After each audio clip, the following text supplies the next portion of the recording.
மத்திய பிரதேச படகு விபத்தில் திருச்சி திருவரம்பூரைச் சேர்ந்த ஒரே குடும்பத்தில் 5 பேர் உயிரிழந்தனர்.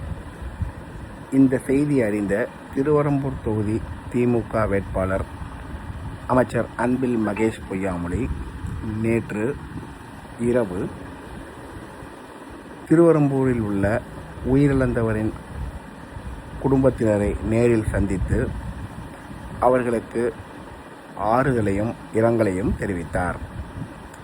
திருச்சி மாவட்டம் திருவரம்பூர் அருகே உள்ள நவல்பட்டு அண்ணா நகரைச் சேர்ந்தவர் காமராஜ்.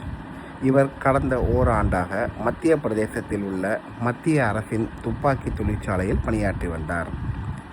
காமராஜ், அவரது மனைவி கார்குழலி, மகன்கள் தமிழ்வேந்தன், புவீந்திரன் மற்றும் திருப்பூரைச் சேர்ந்த அவரது உறவினர் சௌபாக்கியம், அவரது 2 குழந்தைகள் என மொத்தம் 7 பேர் ஜபல்பூர் பகுதியில் உள்ள பர்கி அணை பகுதியில் சுற்றுலா சென்றனர். சுமார் 40 பேருடன் படகில் சென்றபொழுது எதிர்பாராத விதமாக ஆற்றில் படகு கவிழ்ந்து விபத்துக்குள்ளானது.